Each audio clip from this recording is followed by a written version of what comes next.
आज हम शुरू करेंगे क्लास 12th का फोर्थ चैप्टर। ये आपका फोर्थ चैप्टर है और चैप्टर का नाम है प्रिज्म। तो प्रिज्म क्या है? प्रिज्म के ही ऊपर ही ये पूरा चैप्टर है, बहुत जब बड़ा चैप्टर नहीं है। इसमें 1 से 2 डेरिवेशन है। प्रिज्म क्या है? किसी भी कोण पर झुके दो समतल पृष्ठों के बीच समान पारदर्शी माध्यम को प्रिज्म कहते हैं। एक 3D डायग्राम होता है जैसा कि आपको यहाँ दिखाई दे रहा होगा। ये वाला एंगल आपको दिख रहा है, इसे हम प्रिज्म कोण ए से डिनोट करते हैं। क्या क्या है वो डिनोट मैं आगे बता रहा हूं, क्योंकि आपने इस तरह का डायग्राम कभी किताब में नहीं देखा होगा। किताब में सीधा फ्रंट व्यू से देखा हुआ आपको मिलता है इस तरह का। ये वाला कोण आपका ये आपतन प्रिज्म कोण है। प्रिज्म कोण, प्रिज्म कोण कोई भी हो सकता है, इसके 3 कॉर्नर कोई भी हो सकता है। बट जब आप आपतितकरण के लिए इस सरफेस को यूज कर रहे हैं, ये आपकी आपतितकरण है जो इस पर इंसिडेंट हो रही है आपकी सरफेस पर, ए बी सी, मतलब ए बी सरफेस पर आपकी आपतितकरण हो गई है। इस पर हमने एक अभिलंब डाला, बाहर क्या था? एयर, और इधर भी क्या होगा? एयर। और एक ग्लास का बना हुआ हो, किसी भी एक कांच का बना हुआ है। यहां से फिर हमने एक लंब डाला जो आपको दिखाई दे रहा होगा, ये वाला लंब। तो लंब डालते हैं आपके ए बी पर। ए बी पर लंब डालेंगे तो आपतितकरण और अभिलंब के बीच बना कोण आपतन कोण। मैंने यहां लिखा हुआ आई क्या है? आपतन कोण। इसके बाद जब विरल से ये सघन में जाएगी तो अभिलंब की ओर झुक जाती है। तो इसको जाना चाहिए था, जो आपको डॉटेड लाइन दिख रही है इस तरह से, बट अभिलंब की ओर थोड़ा सा नीचे की तरफ आ जाती है। फिर ये ग्लास से एयर में बाहर जाती है। भाई ये ग्लास है आपका, कांच है, फिर एयर में जाना चाहती है। एयर में जाएगी तो ये अभिलंब से दूर हट जाएगी। तो अभिलंब क्या है? ये है आपका अभिलंब। तो अभिलंब से ये जाना इसको सीधा चाहिए था, बट नहीं, अभिलंब से दूर हटेगी, नीचे की तरफ आ जाएगी। और इसको बोलते हैं हम निर्गत किरण। अभिलंब और निर्गत किरण के बीच बना हुआ कोण ई, ये है आपका निर्गत कोण। क्लियर? इतना आपको समझ में आएगा, क्योंकि हमें डेरिवेशन के लिए इसकी तो जरूरत है ही, इसकी जरूरत है। आगे हम बात करने वाले हैं कि ये फाइनली शुरुआत में रेज जाना चाहती थी ऐसे, बट फाइनली चली गई ऐसे। तो ये जो आपको दिखाई दे रहा है, इसके पाथ में ये जो एंगल दिखाई दे रहा है, जितना ये विचलित हुई है, इसको बोलते हैं हम डेल्टा। क्या बोलते हैं? डेल्टा। और ये एंगल डेल्टा जो है आपका, ये होता है आपका विचलन कोण। विचलन कोण। क्लियर? अब आप समझे, यहां लिख देता हूं ए प्रिज्म कोण, बस इनसे ही हमें जरूरत है। प्रिज्म कोण। अब हम कुछ डेरिवेशन करेंगे, और जो हमें फाइनली फॉर्मूला लेकर आना, उससे पहले हम कुछ कॉन्सेप्ट बना लेते हैं बेसिक। और वो बेसिक कॉन्सेप्ट क्या है उसको समझिए। देखिए, इसको थोड़ा सा मैं जूम कर लेता हूं, शायद आपको दिखाई दे रहा होगा, अच्छे से चीजें समझ में आ जाए। यहां ये वाला कोण तो आई हो गया। अच्छा, ये आपके अंदर के लिए अपवर्तित किरण होगी, तो अभिलंब ये होगा, तो ये वाला कोण होता है अपवर्तन कोण, और ये मान लेते हैं आप आर। तो हमें दूसरा भी अपवर्तन कोण दिखाई देगा, जो आपको निर्गत किरण दिख रही है। इससे अगर आप अंदर वापस की तरफ मोड़ देते हैं, तो ये आपतन कोण की तरह काम करेगा, और ये निर्गत कोण की तरह। तो कुछ इस तरह से ही इसको समझते हुए, इसको तो हमने ई मान लिया इमरजेंट, इसको कुछ लोग आई डैश भी मान लेते हैं। क्लियर? तो ये वाला जो कोण है, ये हम आर मान लेते हैं, और ये भी अपवर्तन कोण होता है, इसको आप R2 मान लेते हैं, इसको R1 आर ही मान लेते हैं, बट उसको थोड़ा सेपरेट करने के लिए हम उसको आर और उसको R1 इसको R2 मान लेते हैं। मैं कुछ नाम रख लेता हूं यहां, कुछ हमें रिलेशन बना के लेकर आना है। ये कॉन्सेप्ट पहले ये बताओ, ये जो डायग्राम मैंने बनाया इस समझ में आना चाहिए। ठीक है, थोड़ा सा फिर जूम इन करते हैं।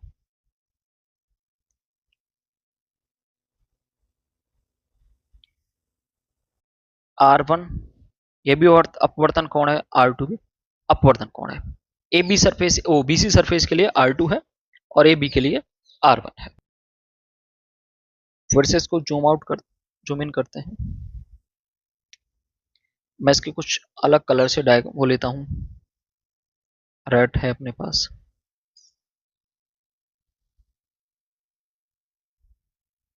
ये इस कलर से ले लेता हूं, मैं इसका नाम रख लेता हूं P, इस पॉइंट का नाम Q, इसका R, इसका S। और ये क्या दिख रहा है आपको? क्वाड्रिलेटरल दिख रहा होगा, एक चतुर्भुज दिख रहा होगा। इसकी मदद से हम कुछ करना चाहते हैं। मुझे यहां बताओ, मैं इसको और थोड़ा जूम इन करता हूं। यहां देखो कि ये जो रेज है, ये जो रेज जा रही है ये वाली, और एक ये सीधा जाना चाहती है, सीधा जाना चाह रही है। वापस से समझो, एक ये रेज ली मैंने और एक ये रेज ली, क्या एक गुणा सा दिखा रही है? और गुणा में आमने सामने के कोण बराबर होते हैं, मतलब ये वाला कोण इस वाले कोण के बराबर होगा। बट अब इसमें देखिए मैं डबल कर रहा हूं, ये वाला एंगल आपको पता है क्या है? R1 पता है ना? तो ऊपर वाला ये वाला कोण कितना हो जाएगा? पूरा कितना है? I, भाई सामने वाले के बराबर है इसके, तो ये I है पूरा, नीचे वाला R2 है, तो ऊपर वाला I minus R1, I minus R1। Okay, अब इधर देखिए राइट साइड में ये पूरा एंगल, वैसे पहले देखो गुणा में कौन से कोण बन रहा है? ये वाले, मतलब ये पूरा E बराबर होगा इस पूरे के, इसमें ये एंगल पता है तो ऊपर वाला क्या होगा? E minus R2, E minus R2। छोटा कर लेते हैं फिर से,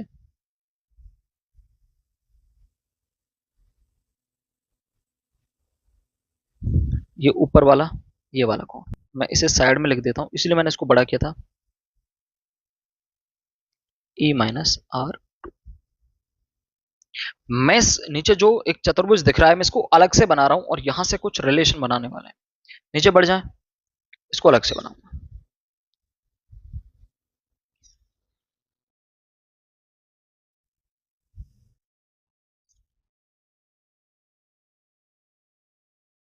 कुछ इस तरह की संरचना देख लो, दिख रही है ना?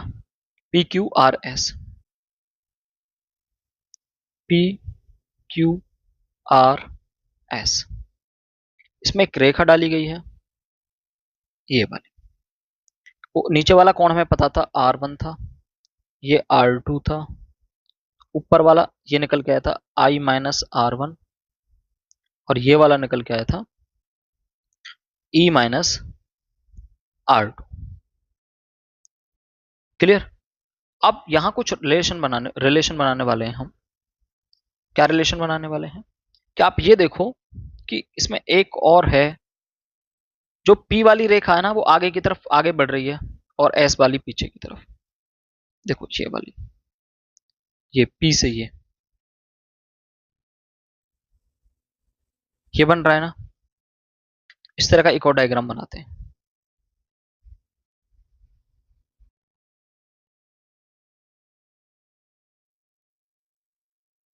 ये वाला डायग्राम देखो, मैं फिर से कर रहा हूं, और ये वाला कोण क्या है? डेल्टा। तो ये वाला कोण है डेल्टा। ये कोण क्या होता है? ये कोण अंदर वाले कोण के सामने वाले दोनों कोणों के योग के बराबर होता है। डेल्टा एम नहीं, डेल्टा है ओनली। तो ये जो डेल्टा होगा ये इक्वल होगा किस किस के? अंदर वाले दोनों कोणों के, एक तो इसके और एक इसके। ये दोनों क्या है? मैंने यहां नीचे लिखे हुए हैं, ये और ये। I minus R1 plus E minus R2। Calculate करो इसको, delta is equal to I plus E minus R1 minus R2। मतलब एक R1 वाली टर्म्स एक पास रख ली। क्या मैं इसको इस तरह से नहीं लिख सकता? I plus E minus R1 plus R2 लिख सकता हूं ना? डेल्टा इज इक्वल टू, और इसको हम संभाल के रखते हैं, ये हमें प्राप्त हुआ है। इक्वेशन फर्स्ट मान लो, कुछ भी मान लो, समझते चलना, वापस देख लेना पीछे की तरफ, बहुत आराम से लेके चल रहा हूं। अब हम वापस से आते हैं और इसको समझते हैं कि ये जो नीचे ट्रायंगल आपको वो मैंने जो बनाया था क्वाड्रिलेटरल, यहां से हमने ये इसको सॉल्व कर दिया है। अब मैं एक क्वाड्रिलेटरल दूसरा लेता हूं, दूसरा क्वाड्रिलेटरल लेता हूं। मैं इसमें अंदर कुछ मिटाना चाहूंगा।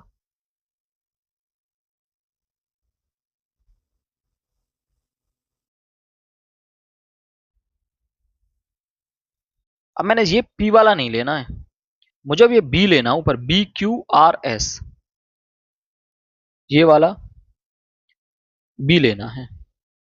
देखो, तो ऊपर वाला ये लिया मैंने, ये लिया है। अब करते हैं इसको क्या है, क्लियर। तो देखो, इसमें ऊपर वाला कौन पता चल गया, ए। लिखो, ये कौन है, ए। अब हम देखना चाहते हैं क्यू वाला जो कौन बन रहा है वो क्या बन रहा है। तो यहां से आए इस पे, और ये जो रेखा डाली थी ये नॉर्मल है, तो इसका मतलब ये वाला एंगल कितने का होगा, 90 का। ऐसे ये वाली एक रेखा है और इस पर ये भी नॉर्मल है, तो नॉर्मल कितने का, 90 का। यानी क्यू और एस दोनों एंगल कितने के हैं, ये दोनों एंगल हैं 90 के, और ये भी 90 का। That's clear. हाँ, मुझे पहले वाले से एक चीज लेनी थी, वो मैं यहाँ उसको ले नहीं पाया, जिसकी मकसद से मैंने वो बनाया था कि चलो मैं यहाँ बता देता हूँ इसको थोड़ा जूम इन करके, कि ये वाला है, तो चाहे वीडियो बड़ी हो जाए पर समझ में आना चाहिए। ये वाला ट्रायंगल है, इसमें ये वाला कौन पता है और ये पता है। आपको ये कौन और चाहिए, क्योंकि बाद में हमने क्वाड्रिलेटरल इसको लिया है सब चतुर्भुज को। तो ये क्या होगा, ये और ये तीनों मिलके क्या बनाएंगे, 180। क्या बनाएंगे, 180। चलिए इसको मैं लिख लेता हूँ।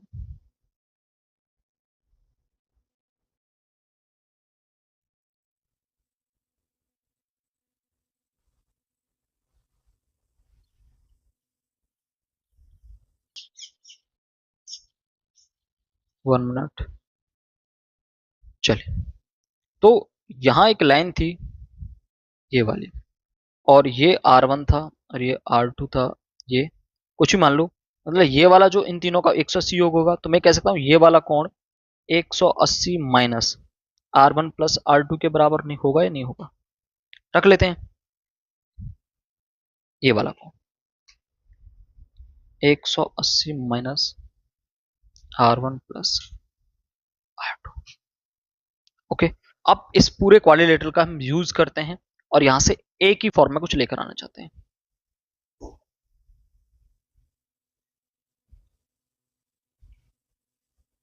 हम जानते हैं कि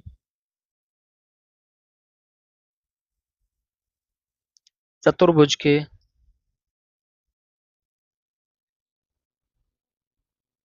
चारों कोणों का योग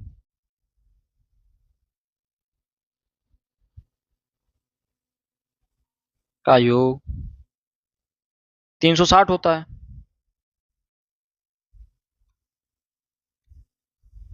इसी का यूज करना है, अर्थात मैं कह सकता हूं ए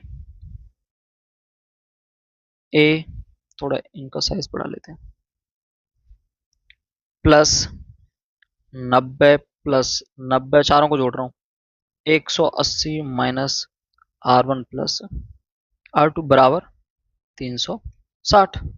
जोड़ो, ए प्लस ये वाला 90, 90 दूनी 180 और 180 360, 360 माइनस R1 प्लस R2 बराबर 360। तो A minus R1 plus R2 is equal to 360, और लेफ्ट वाले 360 को भी मैं इधर ले गया, तो ये क्या हो गया, जीरो।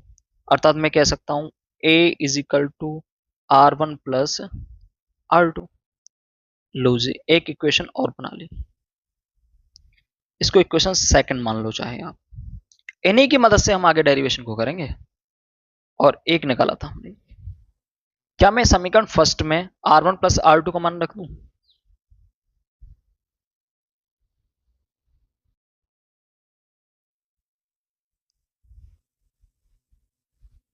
R1 प्लस का मान रखो, तो delta is equal to I plus E minus ए।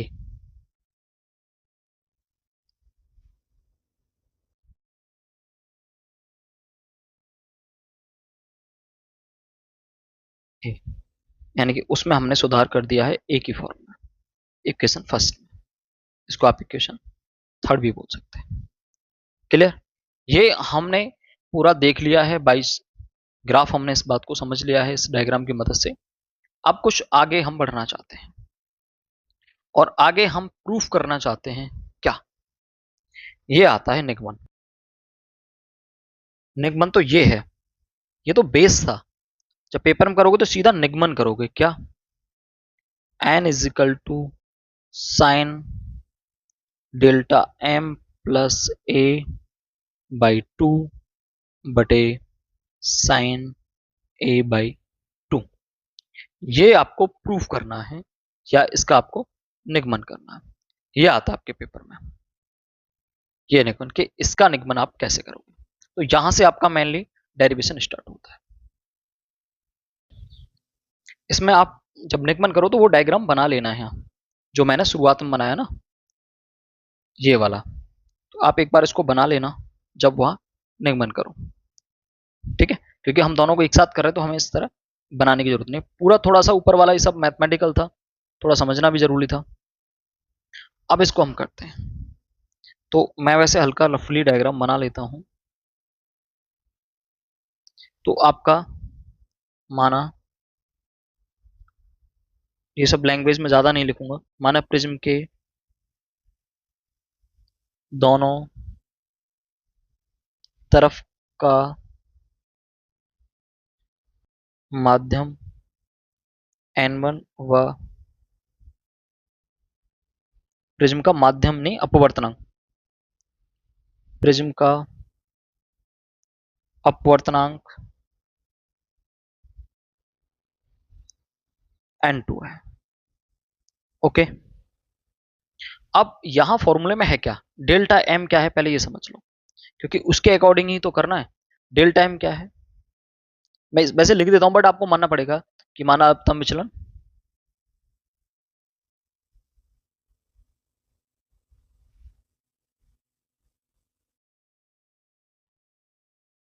अल्पतम विचलन कोण डेल्टा एम है, ठीक है?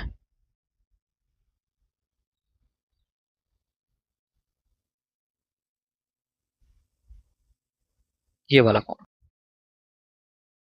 अल्पतम विचलन का मतलब है कि जो आगे विचलन हो रहा है यहां, ये वाला कम से कम हो रहा है, ये डेल्टा एम कम से कम विचलन हो रहा है।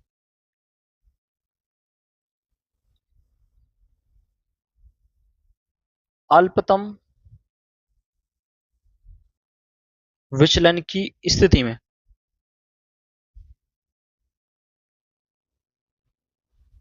अल्पतम विचलन की स्थिति में मतलब ये प्रैक्टिकली देखा गया कि होता क्या है। जो डेल्टा है वो तो डेल्टा एम बोला जाएगा, ओके, और जो आई और ई होते हैं ना वो आपस में इक्वल हो जाते हैं। और क्या इक्वल हो जाता है, R1 बराबर R2 के हो जाता है, अर्थात I बराबर E के हो जाता हो तो मैं कहीं E की जगह I लिख सकता हूं, और R1 R2 जो है कहीं R1 की जगह R2 भी लिख सकता हूं, मतलब ये दोनों जब इक्वल हैं तो मेरे पास एक फॉर्मूला निकल के आया था जो सेकंड इक्वेशन थी ये वाली। यहां फिर मैं ऐसे कर सकता हूं, A is equal to R1 plus R2 है ना, इसमें क्या करोगे, ये हो जाएगा A is equal to R1 plus R1 या R तीनों को R भी मान सकता हूं, तो ये हो जाएगा 2R, या R is equal to A by 2। एक तो ये पता चला, ठीक है? इसके लिए तो इक्वेशन ये फर्स्ट ही होगी, इसके लिए ये पता चला, ओके। एक हमारे पास दूसरी इक्वेशन थी, डेल्टा इज इक्वल टू, पर delta is equal to I plus E minus A. करो इसको, मैं इसको ऐसे लिख सकता हूं, डेल्टा की जगह डेल्टा एम लिखूंगा तो आई प्लस ई, 2i लिख लो इसको, माइनस ए। अगर मैं यहां से आई की वैल्यू निकालना चाहूं तो 2i is equal to delta M minus A, और i is equal to delta M minus A by 2। एक ये मिल गई। यहां से मिला क्या है, ये आई और आर मिले हैं हमें, एंगल आई और एंगल आर। अब क्या करना है, कुछ भी नहीं करना। क्या करेंगे, स्नेल के नियम से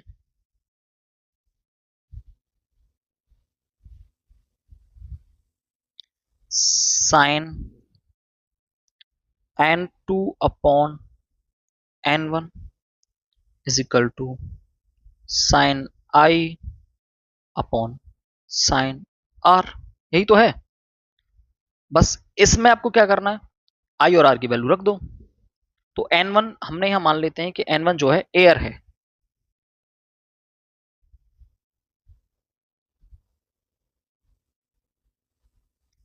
बस बाहर हवा रखी है, तो ये सीधा n2 आ जाएगा। और जब दूसरा अपवर्तनांक सिर्फ एक ही है, बाहर 1 है, तो हम उसको n2 और n1 ना बोल के, क्योंकि जब दो चीजें होती है तब n1 n2 बोला जाता है, सिंगल है तो हम उसको n बोल के चल रहे हैं। n is equal to sine I की वैल्यू रखो delta m minus A by 2 बटे साइन आर। साइन आर कहा है, देखो ये रहा, a by 2, a by 2, that simple. Okay, ये आपका प्रूफ हो गया है फॉर्मूला की अपवर्तनांक n is equal to sine delta m minus a by 2 बटे साइन a बाई 2। आपको पता है, मैंने सब कुछ लिख दिया है कि यहाँ डेल्टा m क्या है, ये लिखा है अल्पतम विचलन है, i आपका यहाँ तो बस i है, डेल्टा m अल्पतम विचलन है, a प्रिज्म कोण है और a भी प्रिज्म कोण है, एयर एन प्रिज्म का अपवर्तनांक है। तो ये यहाँ डेरिवेशन कंप्लीट होता है। इसमें एक और डेरिवेशन है, ज्यादा बड़े बड़े डेरिवेशन नहीं, वो छोटे ही डेरिवेशन है, उनको करेंगे अगली वीडियो में, और फिर इसके क्वेश्चंस करेंगे। ठीक है, देखते रहिएगा, चैनल को सब्सक्राइब कर लेना नहीं किया है तो, ऐसे ही अच्छी वीडियो आपको मिलती रहेंगी।